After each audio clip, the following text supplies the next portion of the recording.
জয় হিন্দ, বন্দে মাতরম। বন্ধুরা, সরকার ক্ষমতায় আসার মাত্র কয়েক ঘন্টার মধ্যে, অর্থাৎ নতুন মন্ত্রিসভার শপথ নেওয়ার মাত্র কয়েক ঘন্টার মধ্যে দেখুন 2016 সালে যে ওএমআর প্রকাশ নিয়ে এতদিন ধরে দ্বন্দ্ব চলছিল, ডাব্লিউবিএসএসসি তার ওএমআর দ্রুত প্রকাশ করে দিল। এবং ডাব্লিউবিএসএসসি তার যেটা জানিয়েছে, সুপ্রিম কোর্টের নির্দেশ মেনে সিবিআই সূত্রে প্রাপ্ত যে ওএমআর শিট সেগুলো আপলোড করা হয়েছে। জানা গেছে সিবিআইয়ের তরফ থেকে যে হার্ড ডিস্ক পাওয়া গেছে সেখান থেকেই 2016 ওএমআর শিট প্রকাশ করা হয়েছে।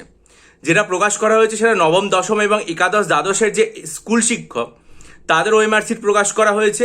আর 2016 সালের গ্রুপ সি এবং গ্রুপ ডি যারা রয়েছেন তাদের ওএমআর শিট অত্যন্ত দ্রুত আপলোড করা হবে। ঠিক আছে, অর্থাৎ একটা বিষয় খুব স্পষ্ট হয়ে গেল যে একটা রাজ্যে নতুন মুখ্যমন্ত্রী শপথ নেওয়ার এবং নতুন মন্ত্রিসভা শপথ গ্রহণ করার সাথে সাথে কিভাবে একটা রাজ্যের বিভিন্ন কার্যপ্রণালী যেগুলো রয়েছে সেগুলো অত্যন্ত সক্রিয় হয়ে উঠেছে। আমার শুধু আপনাদের কাছে একটা বিষয় এক্ষেত্রে জিজ্ঞাসা করার, যেহেতু আমি এসএসসি সম্পর্কে এতটাও আপডেটেড থাকি না, হয়তো আমার কোথাও ত্রুটি বিচ্যুতি থাকতে পারে, সেটা হচ্ছে এই যে ওএমআর শিটগুলো, এগুলো যতদূর পর্যন্ত আমার জানা আছে যে আপলোড করার জন্য শিক্ষকদের তরফ থেকে যে দাবি দেওয়া যে আপলোড করা হোক, সেগুলো দীর্ঘদিন ধরে চলছিল। তাহলে এত যে দীর্ঘদিন ধরে দাবি দেওয়া হচ্ছে, বারবার করে অনুরোধ করা হচ্ছে 2025 সালের এপ্রিল মাস থেকে, তাহলে এতদিন পর্যন্ত কেন আপলোড করা হচ্ছিল না? ওএমআর শিটগুলো তাহলে কি ছিলই তো, তার আজকে এটা বোঝা যাচ্ছে।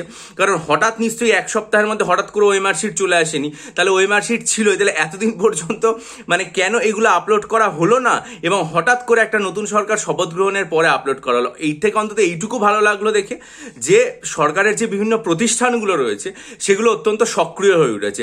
যেমন আমরা এর আগেই দেখেছি পাবলিক সার্ভিস কমিশন সরকার শপথ নেওয়ার পরবর্তী সপ্তাহের মধ্যে একসাথে 10খানা রেজাল্ট পাবলিশ করে দিতে পারে। ঠিক আছে, ডাব্লিউবিএসএসসি কত দ্রুত হারে ওএমআর আপলোড করে দিতে পারে। নিশ্চয়ই তাহলে এখান থেকে এটাই চাওয়া হবে যে তাহলে এই যে নিয়োগকারী সংস্থা, সেটা এসএসসি হতে পারে, পিএসসি হতে পারে, West Bengal staff selection commission, যেটা একবার তৈরি হয়েছিল বলে আমরা জানতে পেরেছিলাম, তারপর তার নতুন কার্যকারিতা কিছুই বুঝতে পারা যায়নি, তার যে কার্যক্রম সেটা শুরু করা যেতে পারে। পুলিশ রিক্রুটমেন্ট বোর্ড, তারা যে পরীক্ষাগুলো রয়েছে সেগুলো দ্রুত গতিতে নেওয়ার যে প্রক্রিয়া এবং তার যে রেজাল্ট বের করার প্রক্রিয়া সেটা শুরু করে দিতে পারে। এবং মিউনিসিপ্যাল সার্ভিস কমিশন বা অন্যান্য যে সমস্ত সংস্থা রয়েছে তারা যেন ধারাবাহিকভাবে এটা করতে পারে। কারণ আমাদের আস্থা রাখতে হবে যে রাজ্যের যে মুখ্যমন্ত্রী তিনি এবিপি আনন্দের যে সাক্ষাৎকার সেটাতে যে কথাগুলো বলেছিলেন যে প্রত্যেক বছর নিয়োগ হবে, সেই প্রত্যেক বছর নিয়োগের যে প্রক্রিয়াটা সেটা যেন এখন থেকেই শুরু হয়, এক্সাম ক্যালেন্ডার প্রকাশিত হয় এবং অত্যন্ত দ্রুত শুরু হয়। যখনই সেই সমস্ত আপডেটগুলো পাবো নিশ্চয়ই আমার চ্যানেলে জানাবো। কিন্তু এইটুকু অন্তত আশার আলো কালকে এসএসসির এই ওএমআর প্রকাশ করার পর থেকে যাচ্ছে, বা পিএসসির 10টা রেজাল্ট বের করে দেওয়ার পর থেকে যাচ্ছে যে সংস্থাগুলো খুব দ্রুত কাজ করতে শুরু করবে। আমি যখন 2011 সালে ডাব্লিউবিসিএস দিয়েছিলাম তখন তো একটা জিনিস দেখেছিলাম যে একটা সরকার ক্ষমতায় এসেছিল 2011 সালে, তখন তারা ক্ষমতায় আসার পর রেজাল্ট বের করতে দেরি করছিল। আমি মেন্স দেওয়ার পর 14 মাস পর মেন্সের রেজাল্ট বেরিয়েছিল। সেক্ষেত্রে এখানে দেখা যাচ্ছে ব্যাপারটা উল্টো, এখানে পুরো জিনিসটার মধ্যে একটা ক্ষিপ্রতা লক্ষ্য করা যাচ্ছে।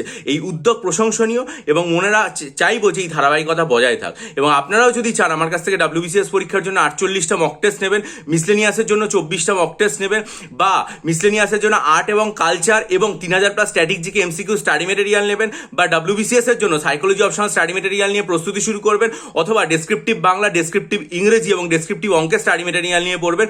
ডেসক্রিপশন বক্সে ইমেল আইডির মাধ্যমে আমার সাথে যোগাযোগ করুন। ভিডিওটা লাইক করুন, বন্ধুদের মাঝে শেয়ার করুন, হাইপ করুন, ছড়িয়ে দিন, আপনাদের মূল্যবান মতামত কমেন্টে দিন এবং অবশ্যই চ্যানেলের দিকে নজর রাখুন। ভালো থাকবেন।